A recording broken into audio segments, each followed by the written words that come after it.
సాధారణంగా దొంగలు ఇళ్లలో చోరీలు, బైకులు, ఆటోలు, కార్లు వంటివి ఎత్తుకెళ్లి అమ్మేసుకుంటూ ఉంటారు. కానీ ఈ ఘరానా దొంగ ఏకంగా రోడ్ రోలర్నే చోరీ చేశాడు. ఏకంగా 2 రోడ్ రోలర్ను చోరీ చేశారు. ఏంటి, షాక్ అయ్యారా?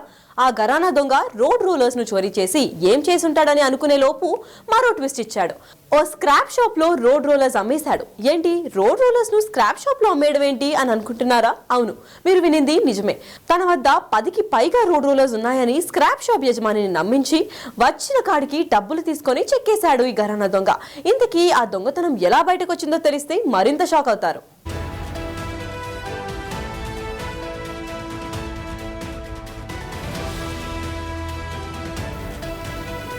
యాదాద్రి భువనగిరి జిల్లా బీబీనగర్ పోలీస్ స్టేషన్ పరిధిలో ఈ ఘటన వెలుగులోకి వచ్చింది. ఘరానా దొంగ రోడ్ రోలర్స్ ను చోరీ చేసిన తర్వాత ఓ స్క్రాప్ షాప్ కెళ్లి తనను తాను రైల్వే సివిల్ కాంట్రాక్టర్ గా పరిచయం చేసుకున్నాడు. తన రోడ్ రోలర్స్ వాహనాలు పాడైపోయాయని నమ్మించాడు.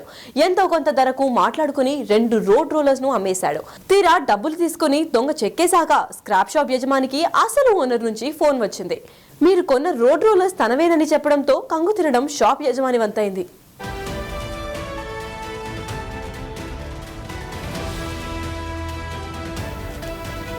వాహనాలు తనవేనని స్క్రాప్ షాప్ యజమానికి మరో వ్యక్తి ఫోన్ చేయడంతో స్క్రాప్ షాప్ యజమాని బీబీనగర్ పోలీసులను ఆశ్రయించాడు.